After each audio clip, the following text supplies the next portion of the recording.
I'd like to take a moment to let you all know about a new non-profit organization started by my brother Craig. It's called Treats and Truth. They fill oversized brown lunch bags with snack items, chips, crackers, popcorn, cookies, etc. Also, a bottle of water, toothbrush, toothpaste, sanitary wipes, and most importantly, a small gospel-tract book of John. No cigar? I'll have to talk to him about that. The bags are then hand-delivered to the homeless and people in need in and around the Los Angeles area. Let's help get this ministry off the ground. They're a 501c3 tax-exempt organization, so any and all donations are tax-deductible and greatly appreciated. Visit their website at treatsandtruth.org. Check out the show notes for the link. Also, please follow them on Facebook and Instagram. Thank you.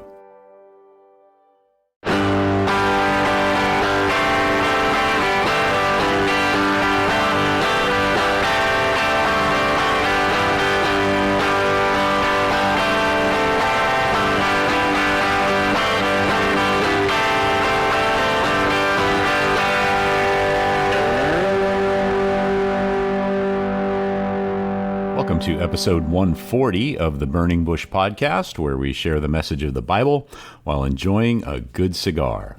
Hope you're doing well, and I'm glad you've joined me. Today we're reading the New Testament book of Mark, chapter 13, with commentary from the notes in the Charles Spurgeon Study Bible, and I'm smoking the H. Upmann The Banker in the Arbitrage 7x56 Vitola. So let's go on over to the Altadis website, who owns H. Upmann, and see what they have to say.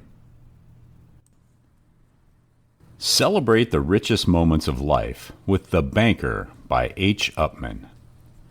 In 1844, German bankers Karl and Hermann Upmann traveled to Cuba, where they created an exceptionally unique cigar. They securely locked it away in their vaults to be gifted to their most important clients. Now, over 170 years later, that award-winning blend has been recreated in The Banker by H. Upmann. An attractive dark brown, oily wrapper is just the beginning of the beautiful premium cigar. A mellow aroma highlights the rich and robust, nutty taste profile that is complemented with well-balanced notes of spice, coffee, and leather. Enjoy the rich, full-flavored, and spicy profile with a robust body and aroma. And the wrapper is Ecuadorian Habano, binder is Nicaraguan, and the fillers are Nicaraguan and Dominican. And the vitolas are 5.5x48, the currency, 6x52, the annuity, and the 7x56, Arbitrage. That is The Banker by H. Upmann.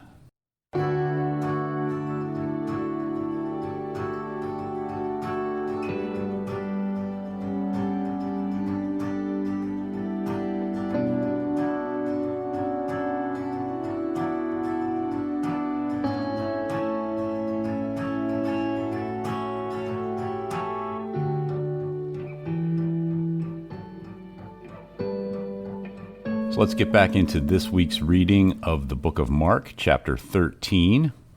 I am reading from the English Standard Version, the ESV. And this week's reading has no commentary in the Spurgeon Study Bible, so we're just going to read straight through. In verse 1, "And as he came out of the temple, one of his disciples said to him, 'Look, teacher, what wonderful stones and what wonderful buildings.' And Jesus said to him, 'Do you see these great buildings? There will not be left here one stone upon another that will not be thrown down.'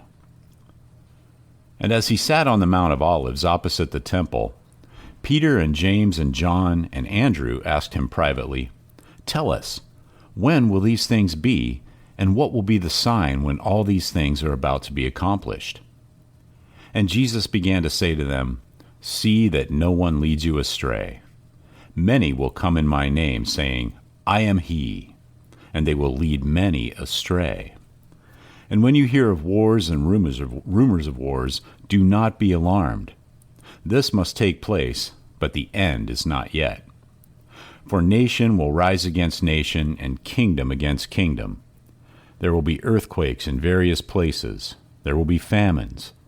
These are but the beginning of the birth pains. But be on your guard, for they will deliver you over to councils, and you will be beaten in synagogues, and you will stand before governors and kings for my sake, to bear witness before them. And the gospel must first be proclaimed to all nations.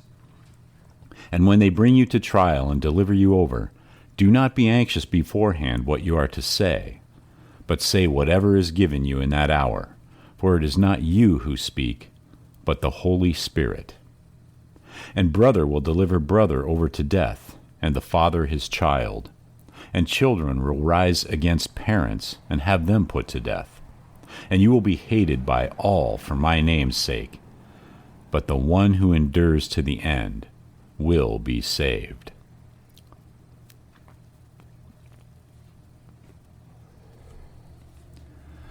But when you see the abomination of desolation standing where he ought not to be, let the reader understand.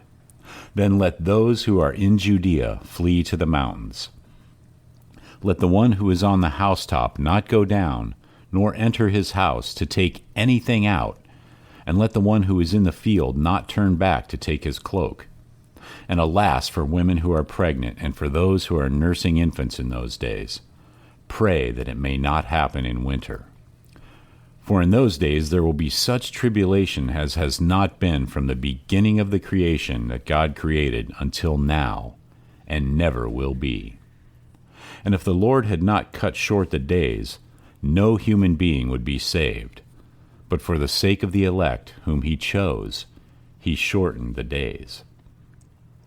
And then if anyone says to you, "Look, here is the Christ," or "Look, there he is," do not believe it.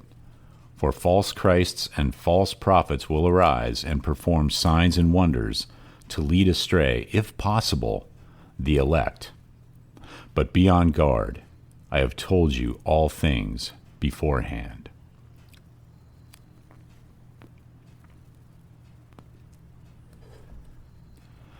But in those days after that tribulation, the sun will be darkened, and the moon will not give its light. And the stars will be falling from heaven, and the powers in the heavens will be shaken. And then they will see the Son of Man coming in clouds with great power and glory. And then he will send out the angels and gather his elect from the four winds, from the ends of the earth to the ends of heaven. From the fig tree learn its lesson. As soon as its branch becomes tender and puts out its leaves, you know that summer is near. So also, when you see these things taking place, you know that he is near, at the very gates. Truly I say to you, this generation will not pass away until all these things take place. Heaven and earth will pass away, but my words will not pass away.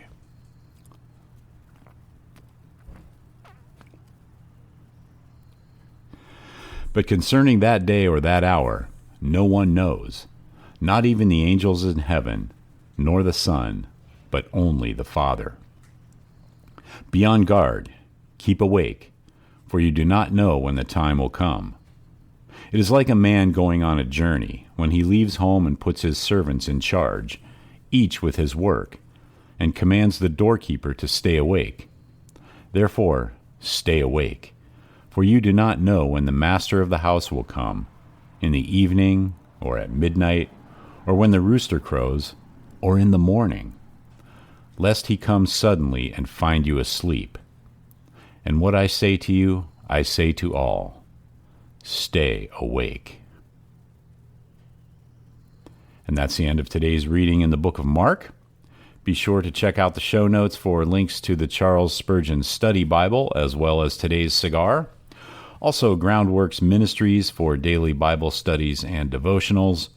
Treats and Truth Ministry, where you can get involved in helping to spread the gospel to and be a blessing to the homeless. And the Burning Bush Merchandise Store, where you can pick up some items to help spread the word about the show. And if you know anyone who needs to hear this, Please let them know about the podcast and help share the message of the Bible, the hope we have in Yeshua Messiah, Jesus Christ. If you'd like to contact me, you can email me at steve@theburningbushpodcast.com, which is linked in the show notes as well.